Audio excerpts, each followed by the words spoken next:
next part. Everyone, welcome back. Welcome to our next webinar series. We're joined today by Ryan Scialabba. Ryan and I had a really great conversation on our podcast, Deal Nation, a couple of weeks ago. Ryan runs a very, very big shop, which he'll tell you a lot about in the course of this presentation. But in doing so, what he's been able to do is put a really incredible team around himself and to really empower those people on his team to have careers in the real estate investment business and to dramatically cut down turnover in his operations. So he's got an incredible system laid out. He's a published author in this regard. So I'm going to let him really get into it. And for any of you that are at the cusp of building up your business or kind of mired in it, this is invaluable information for you to have to just really clean up the process and put a really incredible team around you so that you can hit those kind of scale targets that you're looking to hit. So with that in mind, Ryan, jump in and tell them how it's done. Cool. Thanks, Michael. What's up, everybody? Ryan Scialabba here. Little disclaimer. We put this slide deck together for the first time just a couple of days. I've been talking about this stuff for years. I've been learning it myself for years, going through, as we like to call in our business, evolutions and revolutions. But this slide deck itself has just got built. So what I'm hoping is you guys get a ton of value out of this. I am not the type of guy to just come in and have a couple of bullet points and talk to you guys for 45 minutes. I've actually, really taken the time. My team, Kelsey on my team, has really taken the time to break down exactly what we're going to talk about, show screen shares, real examples that we do every day in our business. And I'm hoping that for those of you that are newer and looking to start hiring, it's just as valuable for you as it is for those of you that are already on your way to growing teams. And if you guys that have bigger teams than me, I'm always open to keep learning as well, which you guys will see throughout this. So what we have for you today is what I have learned so far about finding, keeping, and developing great talent. If you've never heard me talk before, have no idea who I am or what I do, again, my name is Ryan Scialabba. I'm a normal guy. I got a hot wife and we make some pretty cute babies, is what all of our friends tell us. I am a published author. I wrote a book called The Perfect Average Day about a year ago, which is a project that started out as an open letter to my son once I had turned 30, and led on to be a really, really cool project, and it's helped change a lot of lives, which is really cool. I'm a real estate investor, private lender, still race motocross, as I like to say, a washed up vet. I love real estate. I love building businesses. And most importantly, I love doing fun shit with my friends. I love living life with my family, my friends, and having fun in business. I wanted to put this quote in here. It's one of my favorite quotes. I am a potential guy. I think everybody has a potential that we're all trying to attain, we're trying to reach, and that's something that sets everybody's own goals apart and makes life really cool. And I got the privilege to work with Ed Milet, Andy Frisell over the last few years. It's been a great impact in my life. And one of his presentations, he said, my number one fear is getting the end of life and meeting who I was supposed to become and who I am at that moment, and both of us being complete strangers. And he said that would be his biggest regret. And that's something that I live by. So what do we do? These are my companies, with myself and my business partner, Arch, and I have another business partner, Joey. We run the Homebuyers of Pittsburgh. We're located out of Pittsburgh, Pennsylvania. That is our main acquisition company. We also own a brokerage, a property management company, and a rental holding company. What we do and have done is basically vertically integrated our companies, and we're able to profit in multiple ways by having everything in-house. Now, I got started in 2012. My business partner, Arch, got started back in 2004. We didn't get together until 2015. So 9 years together with Arch and I, really just over the last few years have started to button all of this up, put it together, and really, really get a system together that we feel confident, can run for generations, which is a really, really cool thing. But what I wanted to start with before talking about where we are now is actually where I got started. And it's just like everybody else, you always start with that first deal. For me, I was 19 years old whenever I got my real estate license, basically out of high school. Then ultimately went to a fortune builder seminar with my dad and became real estate investors after investing a whole bunch of money into, an education system and a process. And that was one of the greatest things that we could have ever done, because we learned, how to learn, how to implement, how to take action on things that we hadn't done before. So like a lot of you, I would hope that are out there, maybe in the first, couple of deals, my friends and I, you can see there, we wrote letters and postcards every single weekend. Our marketing budget wasn't a lot of money every month. It was maybe a couple $1,000s, and that was from selling tractors at Sears and cooking on the fryers at a local restaurant. That had worked up a couple $1,000s to be able to do bandit signs or write 400 letters a weekend. But the number one thing we did was be consistent, and it took us 6 months to get our first deal, my first deal, which was a $6,000 wholesale deal in a part of town I probably haven't done a deal since. But I learned a lot of things when I first got started, and it was consistency. It was kind of ignoring the noise, everybody else getting big checks around me, and and everybody's success was singular. But I figured it was a good place to start if you're out there and you're just getting going. Like, we all started somewhere. It all started with, our first deal, and where you go after that is entirely up to you. You're entirely in control of that. So my career started in 2012 as a real estate agent. 2013 started investing, wholesaling, did a couple of rehabs. Had learned very quickly that I was not a construction guy. I was not good at managing contractors. I didn't have the background of that, but I understood marketing, started to understand marketing, sales, operations. That was what I gravitated towards. So my business partner, Arch, and I, we had partnered up in June 2015 as basically the polar opposites in business. He was a designer, a builder, and owned 60 rental properties. So he was already managing a portfolio. I was getting together marketing, sales, operations, raising money. And our early conversations were, he didn't want to do what I did. He didn't want to deal with realtors, attorneys, or sellers, and I didn't want to deal with contractors or tenants or anything that had to do with managing that side of the business. So July 30, 2015, we bought our first two houses together, and the same thing. It starts with one. We started out to test together. If we could get through those, let's see what happens. And the third piece of property that we ended up buying is our office building today. So we learned very quickly that we were a perfect marriage for each other, not only in what our actual work strengths were and weaknesses were, but actually how our personalities complemented each other. And nowadays, almost 10 years later, you ask either one of us, like, we know we both hit the lottery when it comes to partnership. And that's something that I like to talk about a lot in this business, which I'll get to and cover later. But where are we now? So I touched briefly on this a minute ago.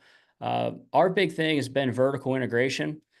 So we've, really 2017 started this process for us, which was bringing construction in-house, building out 3-man teams, building out crew leaders, project managers, and starting to control one of the biggest variables in the business. Then we started buying rental properties and wholesaling in Q3 of 2019. A couple of years ago, we brought the brokerage in-house, and then last year we brought property management in-house. So we, since 2018, consistently been growing the business. We've been doing 100 back then to now. We do 130 to 150 houses a year. This would be the first year that we've really looked to expand beyond that comfort range for us as we've grown our team. So in 2025, we're increasing to 200. We're single family rental guys. We have 145 146 single families in our portfolio right now that we manage in-house. We also own a 78-unit building, a couple Airbnb properties as well in Florida that we use as vacation homes. Total portfolio value at this point is $34 million, $21 million in debt. Internal team of 28. That includes our office team and construction team. And then our brokerage has 30 agents, and we're growing. So a lot of this has really, expanded in the last year, when everybody else seems to be, a lot of people, not everybody else, a lot of people are really struggling with this exact topic that we're talking about: growing a business in tough times, finding good help. That's something that we've been able to, has really worked for us. So how many of you out there hear people complain, or you may complain yourself, about how they can't find good help or nobody wants to work? I see it all over my Facebook every day. I'm in a bunch of mastermind groups, and I hear people complaining about this pretty much nonstop. And the first and foremost thing that I typically talk about or ask is for them to look at themselves. And what I typically find is that the harsh truth is that nobody wants to work for that person or that person's company. And so when I think about this and talk about this stuff, I find that people that are struggling finding people to work for them are typically lacking three things: proper business mindset, personal and company branding, and systems and processes to be able to find, develop, and keep great talent, which is exactly what we're going to cover today. So I'm going to go over key mindset shifts before deciding to build a real company. There are many great small businesses and sole proprietor type businesses out there. There's a big difference in how you go to start building out and scaling out a company. And there's a couple of key mindset shifts there. I am huge on personal branding, company branding. I think it's one of the biggest mistakes that people in the real estate industry specifically make, is hiding. And this contributes to them not being able to find people to work for. And then I'm going to go over the exact process that we use to, again, find, develop, and keep great talent. So mindset shifts. A lot of people start off in this business as wholesalers. You get into the business because it's quick cash, transactional, get rich quick. I'm sure some people are sitting at their computer right now shaking their head. We all get in the business thinking that. But what's actually powerful in real estate is being able to get to the point where you can buy rental properties and build wealth. But not only that, what if you could wholesale, fix and flip, and buy rental properties all at the same time and have multiple profit centers from that? That's when this thing becomes an unstoppable machine. And that's exactly what we have built and are continuing to build to this point, which is starting to get really, really cool 10 years down, 10 years from when we got started. A lot of people get in this business, again, get rich quick, make a few $100,000, make $1 million. You see all the Lambos, you see all the crap on the internet. It's all BS. You know it. We know it, but it's hard to ignore. Real estate is a marathon game. For us, we started when Arch and I started the company in 2015, our mentality was, from basically, we didn't know when the market was going to reset or something along those lines, but we did know that we were in an upswing. I mean, 2015, you kind of missed the boat of buying stuff at a crazy discount, and things were starting to ramp up. Regardless, real estate's always cyclical. Our idea was we were going to flip as many properties as we could. We were going to build as much of our team out internally as we could, remove as many variables, sit on cash, and then go buy rental properties. That was our mentality early on, was flip, flip, flip, flip, flip. And what we ended up finding was that we just, every year, this huge bill would come due to the government. And so you think you made $700,000-$800,000, and then you owe the government $250,000, but you only have $300 in your bank account because you have all of your cash tied up in inventory. It's a cash poor, inventory rich business. And so 2019, we're sitting around and we're like, this is just not working. So that's when we started to expand and say, okay, you know what? We're going to wholesale for quick cash. That's 30-day cash cycle. We're going to flip for midterm cash. And then we're going to hold rental properties for what now people are referring to, not now referring to as, but you're seeing a big focus on this of recurring revenue business, which is rental properties. So what if we can do all three of these? Q3 of 2019, we shift into this business model. Two quarters later, COVID hits. Oh shit, what are we going to do? Well, good thing for us, we had already pivoted in that direction. And then it was just, it was a mental opportunity for us, exercise to say, what if, what if we had to shut everything down today, which we did, and we had the opportunity to start over with all the experience, cash, and team you had? What type of business would you build? That was the exercise we did in COVID, and that was what shaped the direction of where the company is now. So this is a marathon game. How do I play this game for 30, 40, 50 years? How do I build these portfolios or these companies out so that my family would want to take them on, it not be a burden? And yeah, so just that marathon versus sprint. Working in the business versus on the business. We're busy. We're in the weeds. Great thing that you can start to do if you're just getting started out, or if you're in a busy season in business and you are experienced, is get yourself the heck out of your business on a monthly, quarterly, annual basis and take stock of what you have. Those tasks and items, those really move you forward just as much as taking that next phone call or selling that next job. Big thing in this industry that I think is an issue is that I see a lot of very high level operators that every single year when I'm in the mastermind groups, they have completely new teams. They have new strategies, new teams, and they're always building their business, tearing it down, building their business. And I just completely disagree with that. At this point, I got a pretty strong opinion and at least a lot of data gathered that that's not the right way to do it. And so I'm trying to help people change their mentality that, investing in properties, these are seeds. Okay. We're planting seeds. It's the same way with investing in the right people, systems, and processes in your companies. Like, these are seeds that these don't become full-blown fruit trees in 1 month, a 30, 60, 90-day plan. Like, this is 18, 24-month type development cycles with the right people, which is what I'm going to help you find. So 99% of real estate investors are afraid to brand themselves and their companies. Why? Well, wholesaling is a shitty business. It sucks. And there's a lot of people in it that are just as bad or worse than the business itself, which makes them afraid to go out there and put a company name or put their personal brand behind it. I get it. Property management is the same exact way. Find a property management company in your market that has a 5.0 rating. I challenge you. They don't.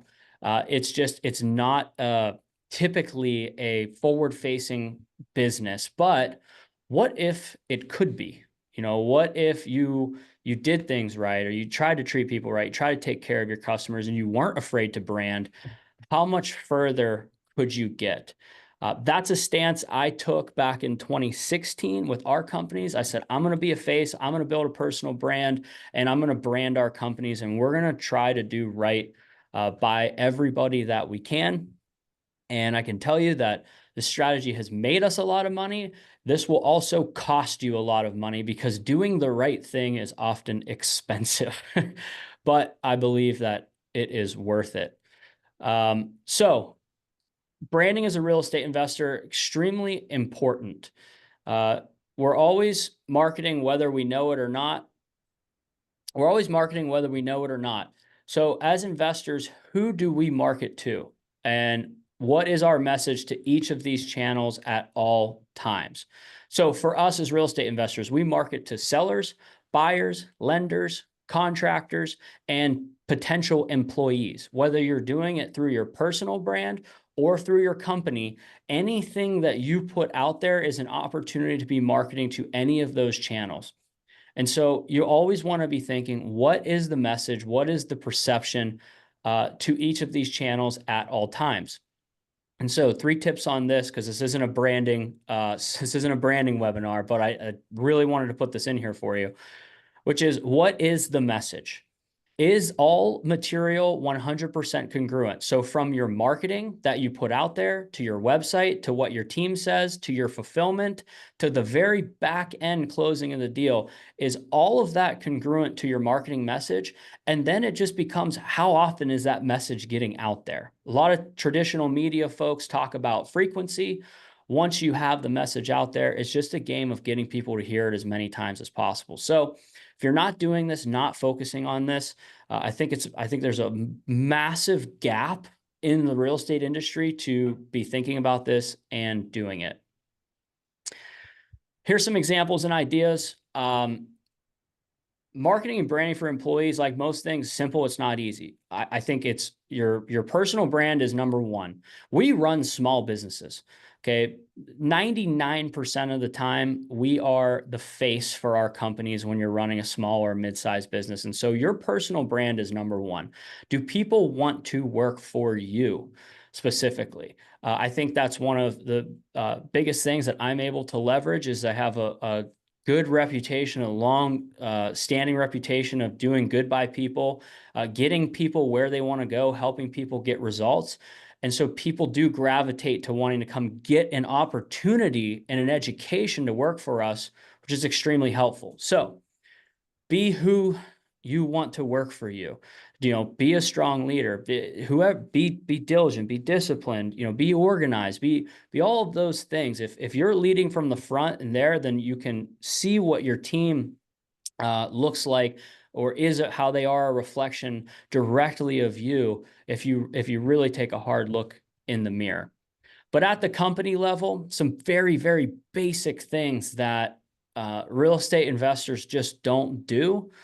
Market your company via Google Business and getting reviews. I can tell you 80% of our revenue comes through our website.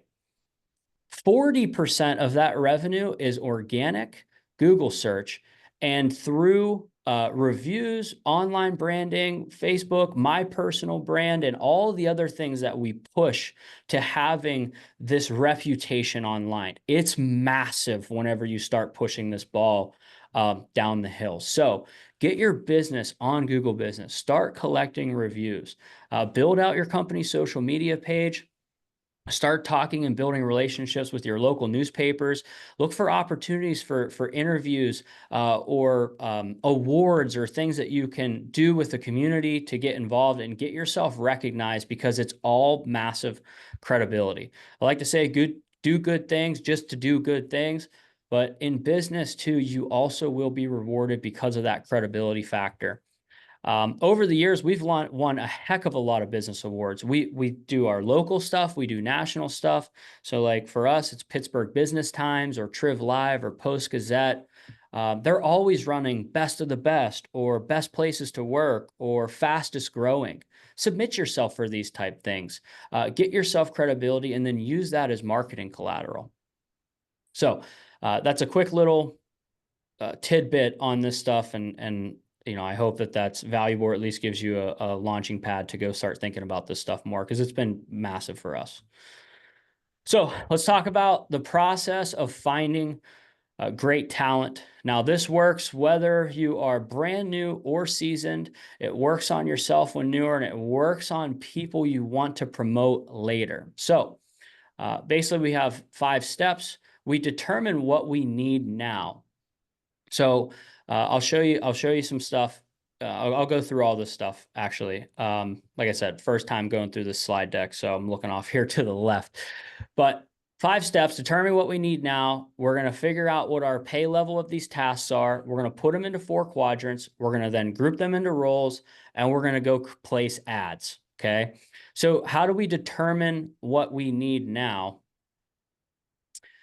Determining what we need now is based on how busy are you? You do this with a time audit, and you have your people do a time audit. And so it's every 15 minutes, take a week and see where people are spending their time. And do not fire your people if they put that they are on Facebook, from 2 to 3 o'clock, because like get a nice, open, honest, two-way street here so you can really understand where your people are spending your time, where you're spending your time, so you can elevate. That's the goal here. So then you label the pay level of those tasks. Are these $10 an hour? Basically, are they $10 to $20 an hour, which is admin level? Are they $20 to $40 an hour, which is management level? Or are they $50 an hour and above, which is ownership level when you're starting out? And this number increases over time. Obviously, when you're first starting out, you want to get as many of those admin level tasks off your plate as possible. And then you work up to management, you work up to ownership level stuff. Another easy thing to do here is to put these tasks into 4 quadrants. So it's, what do I love and I'm great at? What do I like and I'm good at? What do I hate and I suck at? What do I hate and I'm good at?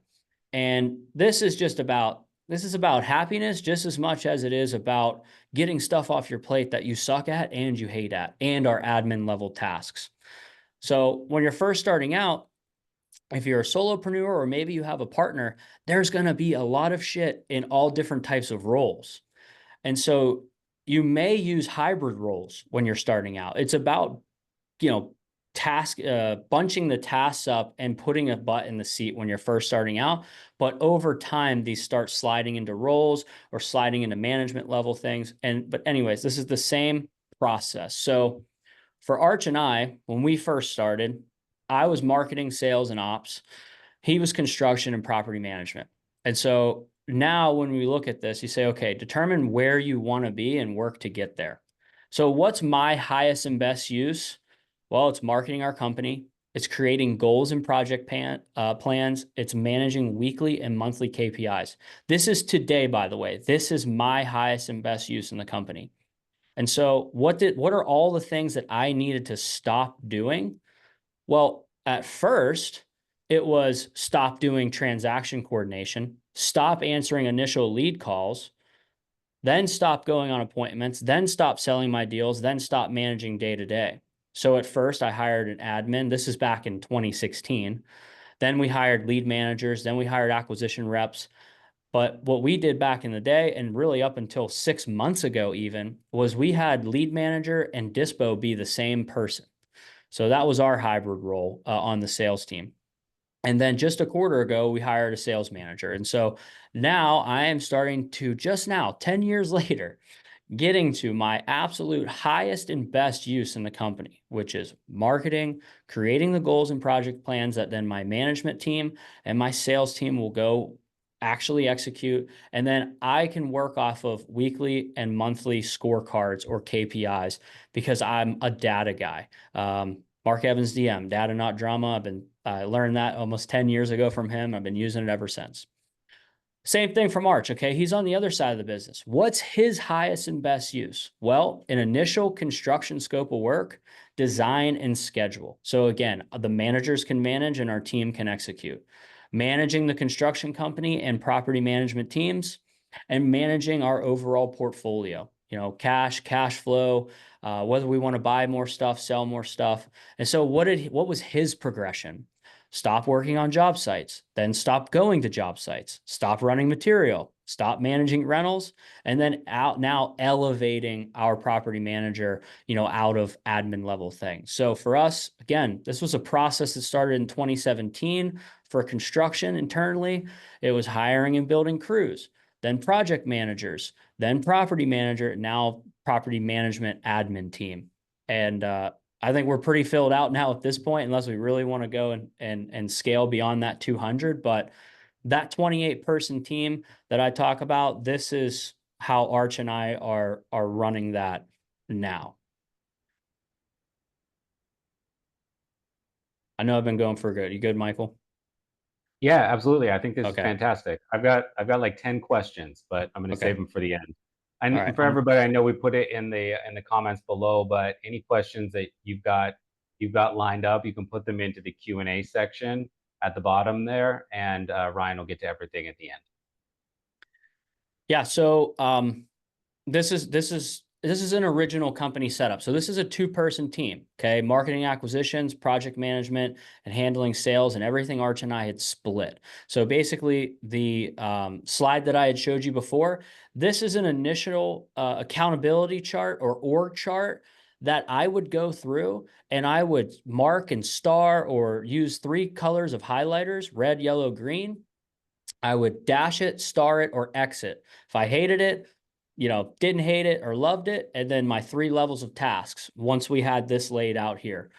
And then we would bunch those things up, get it hired out. Now, we have been through 3, I believe 3 iterations or 3 turnovers over 10 years in every role, which I also think is extremely valuable. Because the first time, you don't know what the hell you want. The second time, you know what you don't want from the first one, but you also find out other things you don't want. And so the third hire, that's the real long-term hire that we have found, in our business, or has the opportunity to be a long-term hire. So then here was our 5-person team. Once we had an acquisition manager, but really they were doing leads, acquisitions, and dispo. I had an ops person, and then Bill was running project management, and then me and Arch were doing these other tasks over here. So I wanted to put these in here so you guys would just be able to screenshot, make your own, and I'm sure there's some things that you can take from this or contribute from this. So almost 10 years later, we have no more hybrid roles and all seats are filled. This is what my org chart looks like across our companies now. So Arch and I, we own all of the companies, and we have an additional partner in the brokerage, Joey, but you can see how our team is built out. I sit in the marketing seat. There's my sales team. So I've got my sales manager. I have a lead rep, 2 acquisitions, a dispo, a TC, and a VA. We have a finance team, which makes up of 3 people. Arch still sits on top of construction. Bob and Bill. Bob runs all the projects. Bill comes in as quality control at the end. We have 14 construction team members out in the field. Kelsey runs both our retail sales on homebuyer side and the operations of the brokerage. And then Bill sits in the maintenance seat. We have Jess and Brad as part of the property management team. And then Keyway owns all of our properties, which I talked about in the very beginning, what sits in that company. So this is where we are now. This is our org chart now. But again, it started with just me and Arch as that 2-person company splitting those responsibilities up. So what's the process of actually finding these people? Okay, build out the job role, the expectations, accountability they're going to have. We use WiseHire. Post a job on WiseHire. They submit their resume and a DISC assessment. You set up an automated follow-up email with instructions. They then get instructions in this email that says, hey, you need to go to this link and fill out this survey.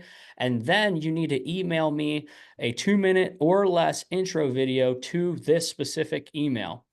We then have a 20 to 30-minute phone interview, and then we have a 2-step in-person interview process, which is basically like a 1 hour kind of learn about them, just really feel them out in person. And then our second one's really in depth. We actually go through the company, talk with the team, give a test project, and then we ultimately make our hire. So I'm going to go through all this for you.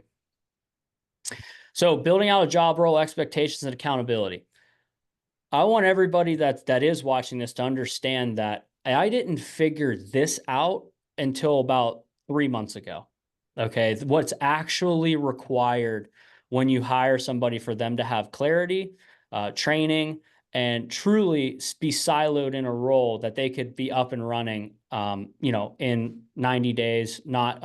It's condensing 2-year development down to 90 days so you can move faster in your business. But it's okay. What are all of basically the subjects of the role, and then what are the expectations underneath them, and then how will they be held accountable?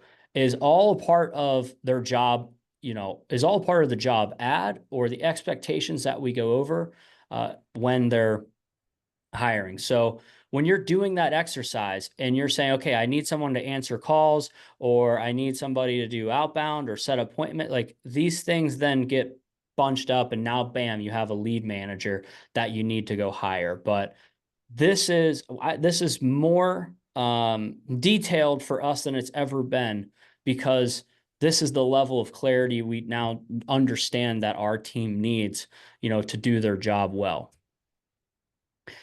So I love Wise Hire. I know there's a bunch of different, there's Indeed, things like that. I just like Wise Hire. I don't get anything from them. I should probably fix that if I'm going to start talking about this stuff.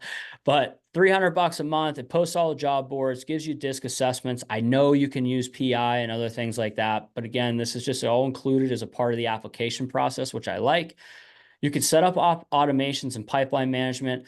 So for me, what's really important here is that I don't manage this process, and I'll explain at all until it really matters. But make sure you talk about your real culture, you use your awards and branding, and talk about your core values.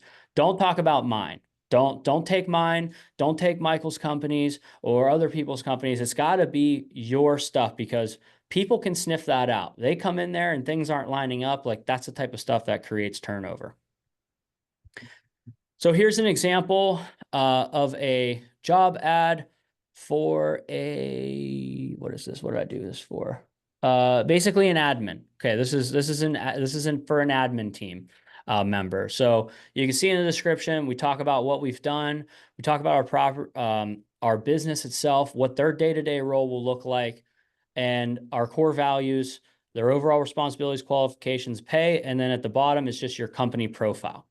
You have to understand that job ads are marketing. Job ads are branding, okay? You don't want to bore people to death and then give them a high-level overview, and you want to get applicants, and then you want to get as many people to funnel into this process that we've created as possible, so you have more people to pick from.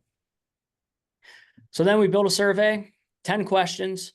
It's not so much as important about, the questions themselves, but these are just the ones that we ask. Tell me about yourself. Are you employed? I want people who are already employed.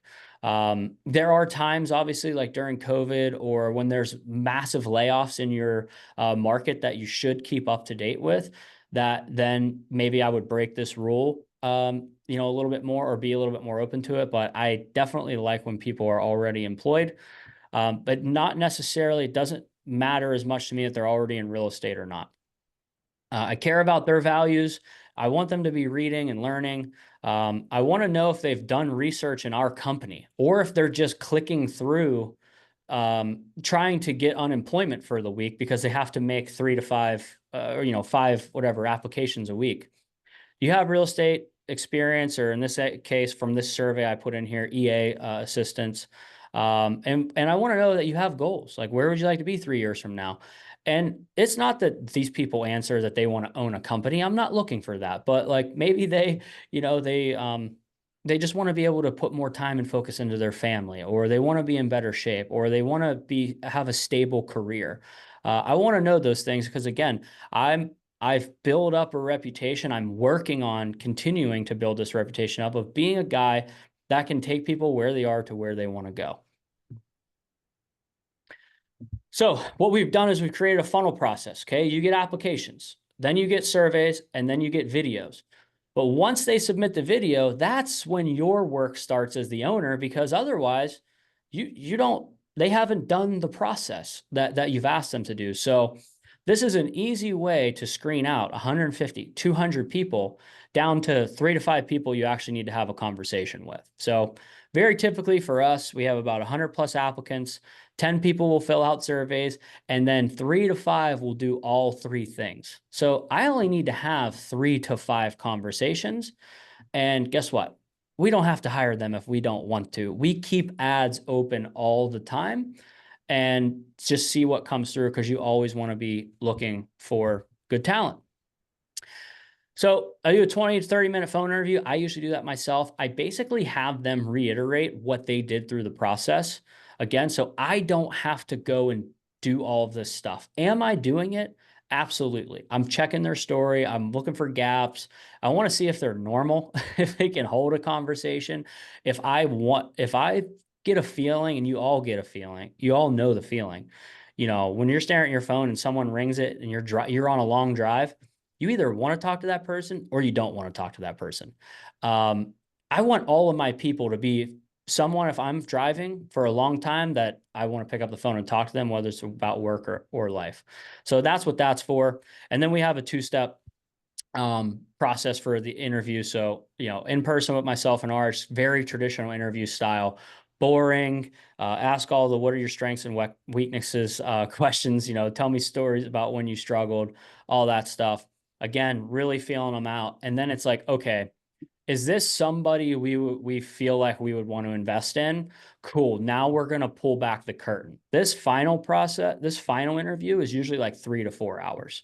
It's in depth. We go over all the company, our systems, our processes, the role itself. So like that sheet that I build out, I'm going through that, laying out expectations. I'm bringing team members in to meet them or their direct reports, and everybody's kind of getting a feel for, is this going to be, a good fit? And we didn't do this stuff for a very, very long time. So again, this is what the process is now, or has built to over the years, and even over the last few months. I mean, I'm still hiring people. So we're getting better every time we go, which is also why I put what I have learned so far about doing this stuff. So why do I love this process? You learn a lot about people before ever talking to them. Are they filling out apps for unemployment purposes? Are they actually interested in your company? Can they follow basic instructions? If it's crazy how many, like I said, 100 people apply, 10 people even submit a survey, 3 to 5 people get a video to you. What's their attention to detail? What's their follow through? So you can see when they submitted an app, when they did the survey, and when they do a video. 7 days apart, or did they go and finish this at once? You get to see how people work. Do they give well thought out answers, or short one word? Again, like you can gauge the level in a lot of who this person is before, just by how they submit these things before you ever even talk to them. Do they problem solve? Or you will get this a lot. Hey, Ryan, I'm trying to send you the video, but my email won't let me do it. What should I do? I'm not trying to hire people that need basic problems solved. Figure it out. I love nothing more than an email where it's like, hey, I tried to submit this video. My Google Drive wasn't working. So here's a Dropbox link. Let me know if it works. Like shit, they went through they got stopped or objected multiple times, and they still followed through and let me know, hey, if it works, great. Like I need people that can get us 80% or more of the way there. So not, I can't figure out how to send this video, which you will get a ton of. And then everybody has to submit the video, even people I don't care if they're your best friend from 20 years. Like they got to submit the video. It's a fun thing down the road, but it's about them getting uncomfortable doing something. It's about them getting uncomfortable. Or if they are comfortable, cool. But will they do it if they're uncomfortable? How are they on camera? How are they communicating? Are they confident? Shoulders back? What's up? So a lot of things you get to learn about people before anything happens. So that's our process for finding people. Let's talk about developing them. The finding people is the longest part of this.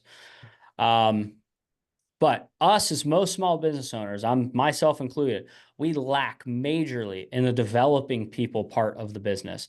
We're too slow to hire and too quick to fire, which leads to instability and stalls growth. I think this is a plague in the real estate industry because of some books that came out and put some people in some real weird and arrogant spaces over the last few years.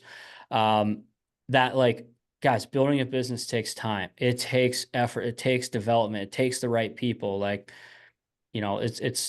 what we're getting paid, the bucks for, is making these types of decisions. And the goal here is to create a stable company that can grow over time, not build it up, tear it down, build it up, tear it down.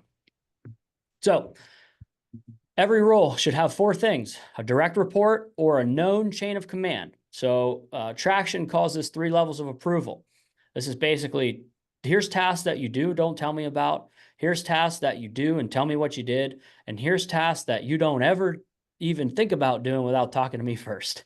This gets people moving in their role quickly. It allows people to know who to talk to when they have what level of problems, or what tasks they can go handle without coming to you, which obviously saves you some time. Detailed first week of high-level onboarding. So here's exactly what's going to happen on your first week. Here's everything we're going to cover. And here's what we're working towards now is getting this into a Trainual library. And here's where you can go after we go over all this information and start to study it. 30, 60, 90-day training plan with targeted milestone meetings gives them opportunities to ask you questions, you get feedback, and then quarterly and annual one-on-ones. If you have management level staff, then the one-on-ones go to weekly and monthly. You're involved in the quarterly and the annuals. That is this part right here. This is not proven fact. This is my opinion, and what I am finding, to work is now we have started to get management level staff in. The importance of this stuff is huge. It's way bigger than I thought. So the cadence can increase, and you can get things moving a lot faster once you have managers involved. So when you hire new people, this is a huge opportunity to audit your business. Massive. My whole year, this year has been extremely frustrating for me because it has been I've had mirrors shine in places, and cockroaches and things crawling out of places I never wanted to look in the business. I would love to just sit here and talk to you and ignore all of those things, but that was not my year. I learned that I felt like a fraud in April. I think I was giving a presentation on systems and processes in business. And I went home and I was like, shit, I should probably audit my business, only to find out that basically 90% of the processes that I had designed and built in the business, we all agreed to, were not being followed by anybody. I literally for 2 months was like, how the hell do we even make money in this company? Because no one is doing, what they should be doing to how we designed it. So when you have a new person come in, auditing your business is extremely important. It's valuable, it's painful, all of those things. But that's when you have an opportunity because they don't know. They have no idea. The naivety of them asking, it's an ego check moment for you to not get defensive and say, well, this is how we do it. This is an opportunity for you to ask your team to teach them so you can learn too. Now, you got to go home and grab your truck or grab a pillow and shake it when you find out they're doing things the wrong way, but it's an opportunity to fix it. So you want to empower your people to train on specific subjects. And again, you're going to find a ton of holes in your business this way, but it's all really valuable information if you want to fix it, if you have a long-term mentality. So let's talk about keeping these people. So much of this is having a proper mindset and growing to a point that you can actually implement all of these things. So getting out of solopreneur, getting out of hybrid roles, getting to management level. Like for us, we found traction in 2018 through Gary and Susan Harper. They consulted us for 3 days, and we basically installed the foundation of traction. Now, we have moved well beyond the limitations of traction, but for 90% of small businesses, it's all you would ever need. So some big things for us. Did we have a long-term vision for the company? And not only that, is it big enough to where when you're marketing for people to come work for you, can their vision fit inside of that? So for us, what's our BHAG, our big, hairy, audacious goal? It's 500 single family homes. Okay, that's a 7 to 10 year plan. That's a massive company by the time that is all done. Can our people at all levels fit inside of that goal? If they're there, then the answer is probably yes. Do we have and live our core values that then attract the right people that, again, we want to develop? Do we genuinely care about our people, their families, and their futures? I think the real estate industry, because of how a lot of people get started in the wholesaling business, a lot of it's very singular business. It's dog eat dog, that you get desensitized to a lot of very, very basic human things because the real estate business sucks so bad. But when you get to turn around, build something great, build something you're proud of, have people be a part of that, then the game kind of starts to change. When you're able to start caring about your people, their families, their futures, then again, this allows you to have those values. It allows you to establish longer-term vision. It gives you stability, gives you a lot of things. Getting consistent feedback and implement those changes fast. A lot of people don't even want to know. They don't want to know what's wrong with their company because they're afraid someone's going to ask for a raise. Hey, John, they don't do quarterlies. They don't do annuals. They don't check in with their people because they don't want to get asked about health insurance. They don't want to know a problem's happening, or they just don't care. And that's just not the right mentality to keeping top tier people. So just for everybody to go back, when we were just starting, we were surviving. We were putting the pieces together as we went along the way.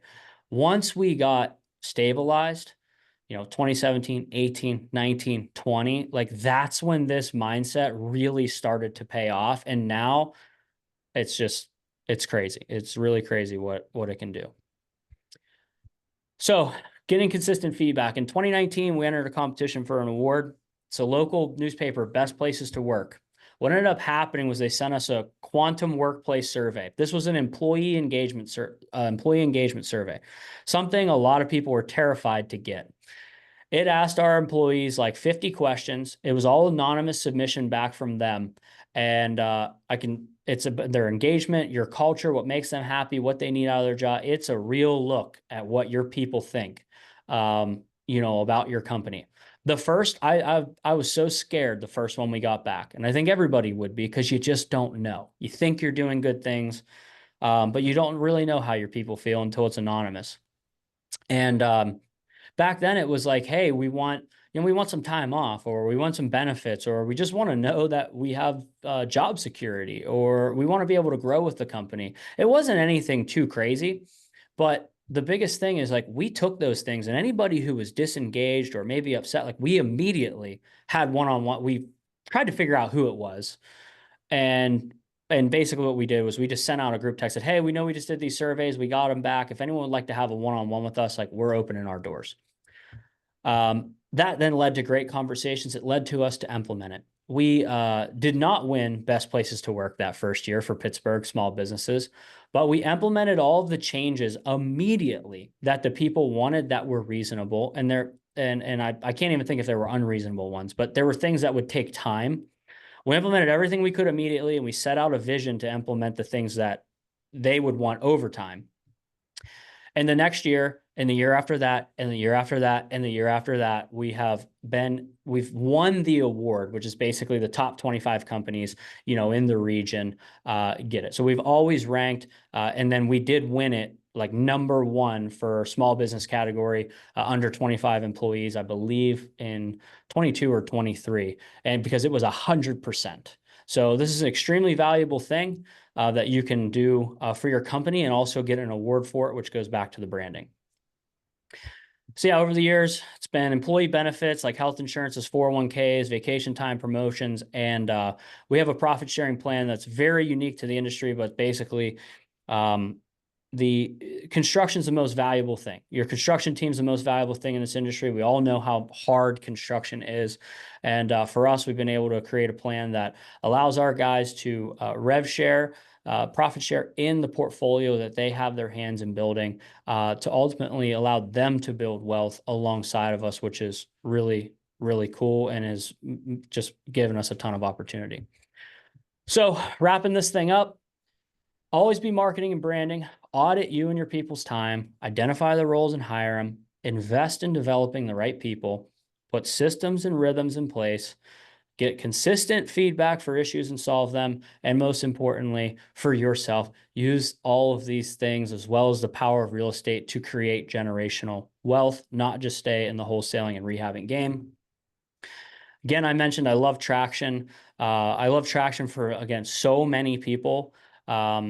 But like, this is a really cool exercise here. It's just their business health checkup. You do this for yourself, but then you distribute this to your team, and you got to work on the ones, the twos, and the threes immediately. But this is going to let you know kind of where you're working on the business value or focus should be over the next, few months. This has been a yearly project for us since 2018. So it's a really good thing for your business. That's just kind of one little extra thing there. If you guys would, check out my book, Perfect Average Day, on Amazon. I think I've made a whopping $200 in royalties from Amazon, so I am getting wealthy as hell by selling these books. But the coolest part, seriously, is the messages and all the feedback and stuff I've been getting, after that, which talks, it's my journey, it's my story, both personal and business, and marrying a system together that, allows us to kind of live a little bit more life every day as while we're building these businesses out. So, yeah, that's my shtick. I hope you guys got some value from that today, and I'm happy to answer any questions. Yeah, so everybody listening in, if you want to, again, you want to post those questions into the Q&A box, go ahead and do that now. Ryan, I'd like to just, provide kind of a few thoughts that I have coming out of this. Looking at what you've put together, I think you've found a really important sweet spot, which is that when people look at big corporate organizations and they think they're cold and that they kind of lack a human touch, right? And oftentimes they're right, but they're backed by really scalable systems. You have a clear chain of management, you have an audit process, you have quarterly and annual reviews, and sometimes those just become rote actions as the businesses get too big. But when you get it right, when you have those scalable systems, but you still have that human connection to your staff, and you are still actually, emotionally connected and energetically, I guess, connected to where they want to be in your company in that moment, where they want to progress to. People feel that, right? Where they know when they're being heard, they know when they're being seen, and they know when they have a real ability to grow and scale with your company. And that the knock-on effects of that are amazing in terms of productivity, in terms of lack of turnover, and just in terms of the overall kind of um, you know happiness and prosperity of your company. So it seems like you guys have found a really great mix between those efficient, necessary structures and that I know my people, I recognize my people personal touch. Yeah, and we're learning that. We were so proud for so many years to just be the flip-flop guys. But it's Yeah. like, yeah, there's a balance there, and we're heavy corporate right now. We're more corporate than we've ever been because we're trying to implement these things, get more accountability, get clarity for everybody to be able to grow. So it's swinging one way, right, for a period of time. Then you can kind of pull back a little bit, but we do cool stuff with our team too. We just as much as we do the business quarterlies, we do fun quarterlies. We do big monthly happy hour. We invite the whole team to, and like the local community, and we just try to keep people engaged, try to keep them around, but also too, like, there's a fine line, and it's a hard line to follow of, not being everybody's friend, right, of being their boss, being their employer, holding them accountable. Like you said, like, we have goals and you have goals, but again, I want to be the guy that helps people get to where they want to go, which obviously then helps us get to where we want to go, and that's the reputation I'm trying to build. There's a few things for people that are still in that early stage that I think you mentioned that are that you can implement right away. And one of the things you mentioned was making a clear delineation between what you excelled at and what your partner excelled at, what Arch excelled at. I made that mistake in a past business partnership that I had that was a multi-unit rental kind of situation. And we were both so excited to work on it that we tried to do everything, and it was stepping on each other's toes, and it created animosity. We really should have boxed up subject matter expertise right from the beginning, right? So I think that that's a great lesson. But even if you don't have a partner, that same process that you talked about of taking those job quadrants and breaking up the quadrants, because if you're a solo entrepreneur, you're doing all of those things, Yeah, right? yeah, yeah. So at that point, you do that early, and you know that 3 years from now, 4 years from now, I want to be in this space. Like, I want to be the sales and marketing team building lead, or I want to be the on-site construction, building out the fulfillment side of my business lead. That's your strength. And even if you aren't hiring for that yet, you can outsource some of that, right? You Hmm. can you Yeah. can find ways to offload that so that you aren't wearing all of the hats all of the time. Yeah, even for us for property management.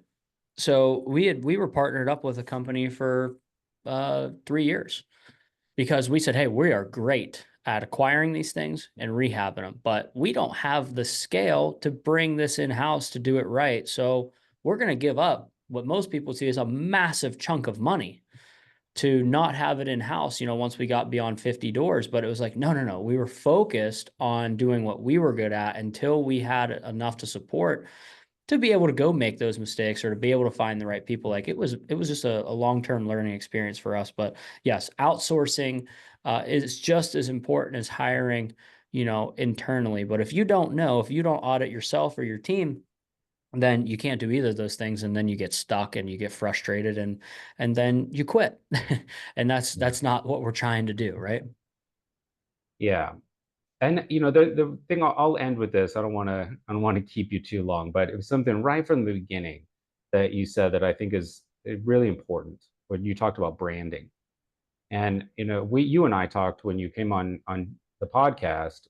We talked about kind of shifts in the industry and the fact that kind of veil over wholesaling in the distressed property market has dropped. Right, the homeowners, the sellers are now aware, or much more aware than they were 4 or 5 years ago, about the existence of this market that kind of sits between them and the MLS. And so the way that the industry is trending is more and more transparency. So if you can get in front of that and you can create a really good reputation and you can get those higher Google rankings when they start putting in those search terms, you are going to be way ahead of the game because everyone else is going to be playing catch up. And it takes like basic search rankings on Google, they take months for you to really Years. start going up. Yeah, depending on the market, Yeah, it can be months, if years. not years. And Yeah. once you're ingrained at the top and you've got the traffic coming in, you stay, right? It becomes a Mhm. lot less work. So getting in front of that now is really important. And it also, like I think you said, 80% of your business is being generated Online, through online, online through the website. Comes through a website right? And form. that and that's opt in, right? Those are people and saying, yes, I and want to half of interact. and half of that is actual online traffic. Like it's crazy, and when you look at brand in general, like we're doing all of these things. We do radio, we do newspaper, we do mailers, we do local community events, we do Facebook ads, we do PPC, we do it all. But at a certain point, like there's I think 25% of our revenue is unattributable. It comes in through the site and they're like, we see you everywhere. so, so you're like, Yes. they're like other, and they're like, well, there wasn't an option for all. And you're like, okay, well, how do I then? And that's a challenge with that marketing space, right? Because everybody's used to, all right, when I cold call, I know exactly what everything costs, and it's something you have to get over. But I think the returns can be there if done right. I think you can also really get crushed. Like if you don't spend the time to build the brand and the credibility, and then you go do traditional marketing, I'm going to clean up, or a guy like me is going to clean up, because you're going to go spend all this money on radio or TV or something, and they're just going to be like, well, I couldn't remember their name, so I'm just going to search sell house fast, and bam, there I am, or they're that person is in that market. And so taking the time to establish these things, make sure your messaging is congruent and well thought out across your team. It just, again, it tethers sales and fulfillment and marketing, creates congruency, and that helps you get more of a return on the money that you Yeah. spend.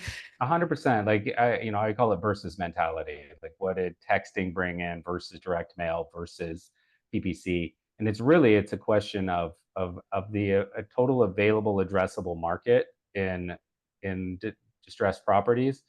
How many of those were you able to capture and convert into deals or part of your portfolio? And like you said, sometimes it's unattributable. They might have received a text through launch control. They may have also seen an ad on online. They may have also seen social media come up, and it's that collection of touch points that helped convince them. So it doesn't really matter which touch point wins. You don't have to have a winner amongst the touch points. It's just the effectiveness of your overall congruent Mhm. approach, and that dependability in your branding, where they go, oh, I recognize these people, I recognize this messaging, I've heard this enough and I've seen enough consistency that now I have trust, and then they come to you, right? So it doesn't have to be a winner. So for anyone listening, like that, this level of detail that Ryan's put together in terms of building out your company, if you are interested in coming and working with us at Launch Control, we can help you on that very front end side of it in terms of helping to find that congruity, or the congruity between your marketing efforts, like what your brand message is, who you are as a company. As Ryan said, that's got to come from you, right? That can't come from a screen capture from this presentation or something you got from a book. That's really got to come from you, what your approach is. But we can take that messaging and help you apply it to multi-stage marketing so you guys can get that, the best from everything that you're putting together. Yeah, absolutely. Cool. don't know if anyone else has anything, but if not, I don't think so. All right. cool. So, Ryan, I really, really appreciate the time.